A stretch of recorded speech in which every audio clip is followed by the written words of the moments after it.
আসসালামু আলাইকুম ভিউয়ার্স। শিকারি বাড়ি এক কাটা দু কাটায় একটি মাছ বাঁধিয়েছেন, খেলাচ্ছেন। তিনি জুড়ছেন, দেখুন মাছটি কাছে নিয়ে আসার চেষ্টা। একটু ওয়াচ দেখলাম আমরা, সুন্দরভাবে তিনি অভিজ্ঞ শিকারী, দীর্ঘদিন মাছ শিকার করেন। বাড়ি চমৎকারভাবে দেখুন ছিপ কিন্তু বাঁকা করে একেবারে নিজের নিয়ন্ত্রণে রেখেছেন।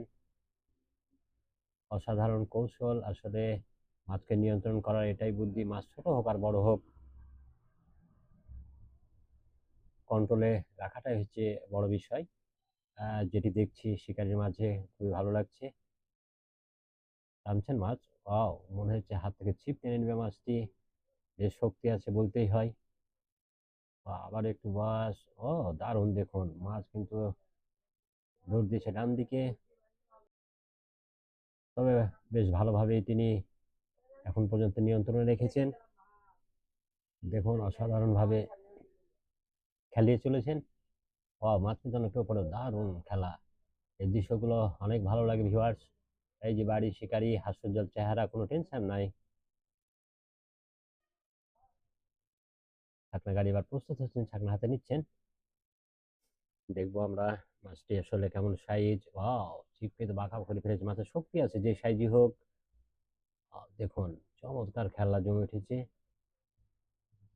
ডান দিকে মাছ কিছুটা বামে টেনে নিয়ে আসছেন মনে হচ্ছে।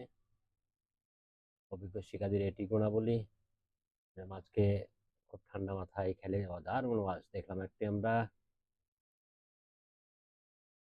দারুণ, মোটামুটি মাছ উপরে কন্ট্রোলে বলা চলে। তারপরেও ছাকনা কখন হবে সেটি দেখবো, ভিউয়ার সাথে থাকুন। শিকারি বাড়ি আর একটি ওয়াজ, চমৎকার ভাবে কিন্তু কন্ট্রোল। দেখুন ছিপ একেবারে বাঁকা, বারবার। আসলে ছিপটি পাতলাও বেশ, আসলে কার্বন ছিপ। দারুণ খেলা জমে উঠেছে। কার্বন ছিপ যার কারণে হয়তো কিছুটা সময় লাগছে। আসলে মাছ যে পানিতে, তার খেলা তো দেখাবেই, সেটা তো আমাদেরকে দেখাই লাগবে ভিউয়ার্স। ওয়াও!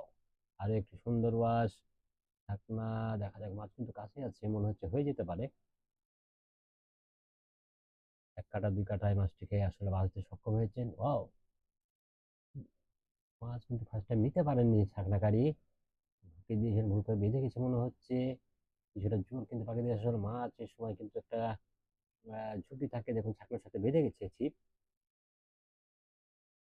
এখন কিভাবে নিবেন সেটি আমরা দেখবো। মাছটি আসলে শেষ পর্যন্ত নিতে পারেন কিনা।